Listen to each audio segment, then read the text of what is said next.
Siapakah yang punya most experience on the foreign affairs? Oke. Ganjar. Pengalaman internasionalnya minim sekali. Bahkan ketika dia gubernur Jawa Tengah, dia tidak membangun reputasi ataupun kerjasama internasional. Iya. Yang punya inisiatif buat Formula E kan satu-satunya kepala daerah adalah Anies Baswedan. Kelemahannya Anies adalah dia memimpinnya adalah lingkat lokal Jakarta. Itu kelemahan, makanya orang nggak melihat. I see. Coba kalau kita kasih kesempatan dia untuk memimpin Indonesia. NKRI, Yang tadinya buzzer itu langsung dia berubah menjadi pendukungnya Pak Anies, karena yang dibicarakan oleh Pak Anies adalah kepentingan masyarakat. Anies itu dia menawarkan ke partai-partai pendukungan dan juga kepada relawan itu gagasannya. Dia menjual gagasannya. Kalau Anda mau setuju gagasan ini, ayo kita sama-sama berjuang.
Satu soal terakhir ya. Jadi tadi Anies ya gini. Anda kan mendukung Anies. Ya. Bagaimana Anda memastikan dalam hati Anda bahwa Anies itu pasti nyalon gitu? Kalau nggak nyalon gimana? Udah keluar dari Partai Gelora tiba-tiba gagal nyalon. Jadi gimana? Memilih Anies itu saya kira bukan lagi pendekatan yang untung rugi ya. Kalau bilang gimana udah keluar tidak calon legislatif, terus kalau tidak calon bagaimana? Menurut saya ini ada satu panggilan. Oke. Mimpi saya Indonesia ini adalah jadi negara besar. Dan menurut saya mimpi saya ini beralasan. Kita penduduk anak mudanya banyak. Kita punya surplus bonus demografi ya. Yes. Kemarin saya hitung dan saya bilang angka World Statistik mengatakan Indonesia itu urutan ke-14 secara size negara. Saya bilang itu salah. Ini yang ngeluarin World Statistik. Kita ini urutan ke-4. Dari segi size. Dari size. Karena mereka menghitung daratnya saja. Padahal lautnya lebih powerful. Lautnya lebih luas. Maka kalau kita hitung darat dan laut, angka saya menemukan 7,9 juta kilometer persegi. Australia itu hanya 7,2. Oke, kita di atas Australia. Kita di atas Australia. Kalau Australia dibilang benua, hanya dengan 7,2, kita ini harusnya dibilang apa? Iya. Kan kita melebihi. Satu apa? Nomor satu itu adalah Rusia. Masih walaupun udah pecah tetap ya. Iya, karena dia kan punya Siberia yang luas. Yang nggak jelas itu ya. Betul. Yang kedua Kanada. Pokoknya orang kalau dibuang ya ke Siberia aja. Ke Siberia. Syukur-syukur hidup itu. Tapi kan di sana tidak semua tempat bisa ditempatin, bisa dihuni, Bang. Iya. Itu ada nol lah begitu pertumbuhan ekonominya nol. Karena apa? Dia dingin sekali, ekstrim. Iya. Nggak ada pertumbuhan lah. Itu ibarat punya wilayah tapi punya aset tapi nggak dikembangin. Nah Indonesia itu semua. Yang kedua apa yang kedua? Yang kedua Kanada. Sama juga coastal juga banyak itu. Iya. Yang ketiga adalah Amerika. Oke. Ya, kemudian Indonesia yang ke-6. Yang keempat adalah China. Yang ke-6 adalah Brazil. Kelima adalah Brazil, ke-6 adalah Indonesia. 7,9 juta. Brazil itu cuma 8. Dari sisi populasi nomor 4. Nomor 4. Setelah Cina, India, Amerika Serikat. Yes. Muslimnya nomor 1. Artinya saya punya mimpi Indonesia ini bisa jadi besar.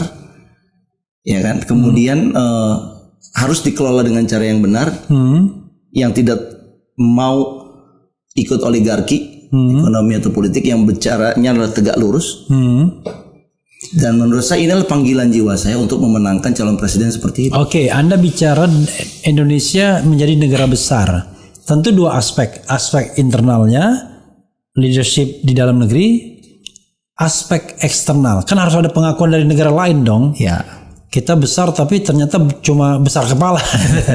Di luar negeri kita nggak dihitung. Anda melihat apa memang ada potensi Anies untuk menjadi pemimpin yang outward ya, jadi outward looking, pemimpin secara eksternal itu bisa diakui. Oke, kita bedah dari 3 calon. Ya. Siapakah yang punya most experience on the foreign affairs? Oke. Ganjar. Pengalaman internasionalnya minim sekali. Bahkan ketika dia gubernur Jawa Tengah, dia tidak membangun reputasi ataupun kerjasama internasional. Iya. Yang punya inisiatif buat Formula E kan satu-satunya kepala daerah adalah Anies Baswedan. Jadi kalau kita bandingkan lihat Ganjar, pengalaman internasionalnya minim. Padahal minim atau nol? Jangan-jangan nol lagi ya? ya, saya sih belum pernah mendengar ya Pak Ganjar bisa bahasa Inggris. Iya. Saya nggak pernah mendengar itu. Iya. Oke. Bahasa Jawa iya. Tetapi kalau kita ingin menjadi bahasa Jawa setiap saat ingin jadi negara besar, minimal speaking Inggrisnya kelihatan. Saya belum pernah lihat di publik beliau selain bahasa Inggris juga gesture ya. Ya. Kan sikap juga penting tuh. Kalau gaya saja sudah tidak meyakinkan susah. Ada Wawasan. kandidat lain yang mungkin punya internasional itu Prabowo. Oke. Ya, dia bangun reputasi kerjasama. Tetapi kan dia membangun kerjasamanya itu adalah untuk membeli alutsista. Iya. Kalau untuk membeli Anda buying kan, yang penting Anda bisa nawar, bukan satu gagasan yang lebih besar daripada itu. Nah, kalau Pak Anies ini kan dia tidak hanya membeli, dia bangun kerjasama. Misalkan dia diakui sebagai mengurangi macet, negara yang menurunkan angka kemacetan yang paling eksponensial adalah Pak Anies. Berarti dia mampu menceritakan apa yang terjadi di negara provinsinya dia, sehingga dia diakui. Itu kan ada komunikasi. Dan dia kemarin di Oxford ya, jadi salah seorang diminta sebagai istilahnya pendiri pusat studi Asia Tenggara di Oxford itu ya. Itu kan berarti dia punya gagasan yang kemudian dibeli. Gagasannya dia dibeli, bukan membeli. Itu bedanya dengan Pak Prabowo menurut saya. Meskipun saya tidak istilahnya mengatakan bahwa Pak Prabowo tidak bisa bahasa Inggris, dia punya kemampuan itu. Tetapi dalam tugas-tugasnya dia tidak tereksplor. Yang bermanfaat buat masyarakat gitu. Ya tentu kan ada kelemahan Anies, bukan tidak ada ya kan. Cuma masa seorang tim pemenangan Anies atau ingin menang Anies mengungkapkan kelemahannya. Ini kadang-kadang aneh orang bilang. Ada bilang buzzer itu kalau disuruh menjilat pantat sapi pasti dijilatnya. Saya nggak tahu siapa, jangan kita dibilangnya buzzer gitu ya. Jadi saudara sekalian ya. Kalau boleh saya ingin katakan ada kelemahannya Anies. Oke, silakan. Kelemahannya Anies adalah dia memimpinnya adalah lingkat lokal Jakarta. Itu kelemahan, makanya orang nggak melihat. I see. Coba kalau kita kasih kesempatan dia untuk memimpin Indonesia, NKRI, yang tadinya buzzer itu langsung dia berubah menjadi pendukungnya Pak Anies, karena yang dibicarakan oleh Pak Anies adalah kepentingan masyarakat. Dan juga soal lain barangkali ya, dia relatively calon dengan kemampuan finansial yang paling minim ya. Itu kan kelemahannya juga sebenarnya. Kelemahan juga. Tapi menurut satu sisi itu malah kelebihan. Makanya saya nggak menyebutkan sebagai kelemahan. Kenapa? Kalau orang pertama Pak Anies itu kan tidak tidak mengajukan diri sebagai calon presiden. Dia kan diminta oleh Nasdem, oleh PKS, oleh Demokrat, dia diminta. Nah, ketika dia diminta ya kemudian kan orang meminta kan juga ngelihat apa kekuatannya dia. Nah, menurut saya kekuatannya itu karena dia nggak punya uang, sehingga dia tidak ada istilahnya membeli. Orang bisa jadi ya kayak sekarang ini lagi bicara koalisi. Kan orang bicara udah, kamu dukung saya, yang saya beli, berapa harga tiketnya? Belinya pakai lembaga negara lagi. Tapi itu kan akhirnya transaksional, Iya, Bang Refli, bukan gagasan. Nah kalau Pak Anies itu dia menawarkan ke partai-partai pendukungan dan juga kepada relawan itu gagasannya. Dia menjual gagasannya. Kalau Anda mau setuju gagasan ini, ayo kita sama-sama berjuang. Jadi kalau saya ya ditanya, Anda pilih siapa? Saya tidak pernah mendewakan orang. Yang saya dewakan itu adalah value. Karena value itu remains. Yes. Orang bisa berubah, tapi nilai tetap. Nilai apa yang ingin kita perjuangkan atau kita idamkan? Kalau saya sebagai YouTuber seperti ini, paling ringan lah. Ya nilai-nilai demokrasi lah. Kalau misalnya kebebasan berpendapat dijamin, nggak dikriminalisasi, gitu, itu udah more than enough bagi saya. Udah cukup ya kan. Soal rezeki Allah Subhanahu Wa Taala yang menentukan. Ya ini soal yang itu juga iya, tapi kita kan harus berusaha juga agar nasib kita bisa berubah. Kalau enggak, susah kita berpikir sedikit dianggap menyebarkan kebencian, menyebarkan hoax dan lain sebagainya. Oke, saya bacakan beberapa pertanyaan dan pernyataan dari Sobat RH. Nanti setelah itu Madnur menjawab sekalian closing statement ya. Saya bacakan baik yang pro maupun kontra biar adil ya. Oke, 2024 Anies Rashid Baswedan insya Allah. Kecuali yang mengatain saya nggak penting ya. Bung Ehra, saya ikut loh survei Anda, tentu pilih ARB dong. Faktanya di Jakarta sukses. Ini Juriah Betawi, keturunan Betawi. Keturunan Betawi. Ya, terima kasih ya. Rofi Ganteng, nah, biasanya nih, suka ngatain Anies nih. Yohanes Anies spesialis ganti nama doang, drone. Nah, ya. Kemudian Dimas Angga ini pengganti juga nih biasanya, tukang ngece juga. One Ibon 19% survei intoleran. Oppo anti guys, akal sehat terbukti Anies pemimpin Jakarta jadi maju yang lain lewat. Anies Presiden 2024. Dari Pasir Kalimantan Anies RI 1. Anies salah strategi mengambil diksi antitesis dan perubahan.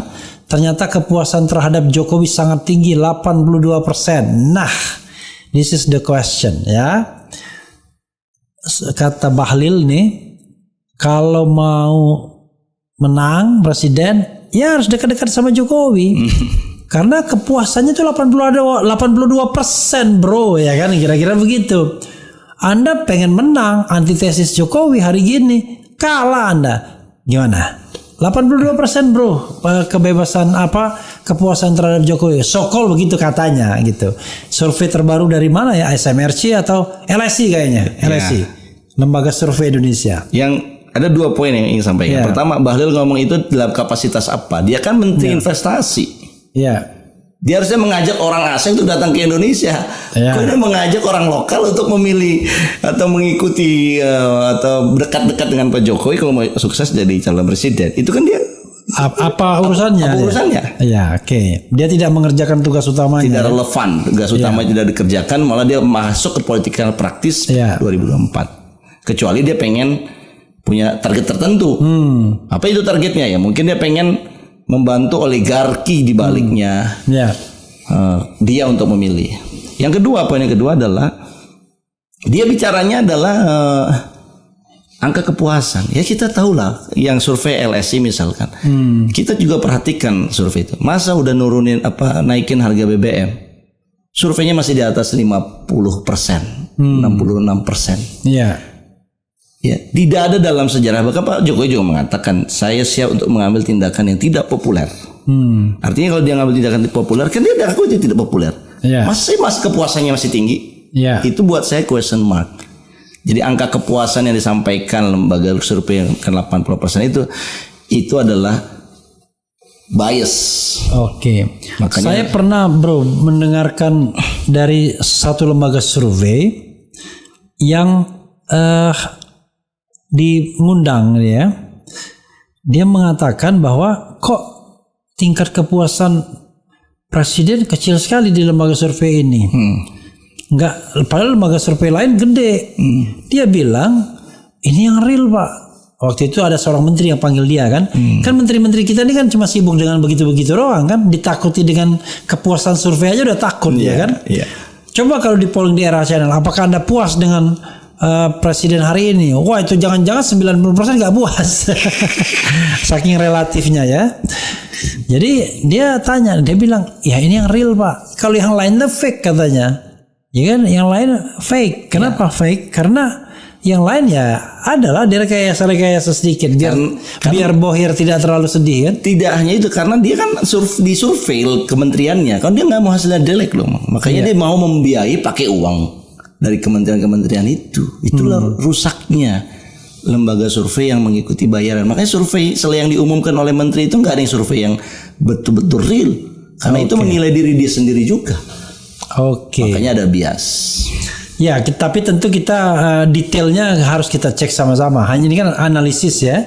Analisis kan nggak boleh dikriminalkan. Masa analisis dikriminalkan? Saya agak repot tuh kalau ada narasumber kenapa. Selalu disclaimer itu. Karena biasa kan kita ini sebentar-sebentar wah menyebarkan berita bohong, menyebarkan ujaran kebencian. Padahal kita sedang menganalisis sebuah fenomena sosial politik dan itu dibutuhkan oleh siapapun bangsa Indonesia yang ingin melihat negaranya maju kan. Siap. Oke.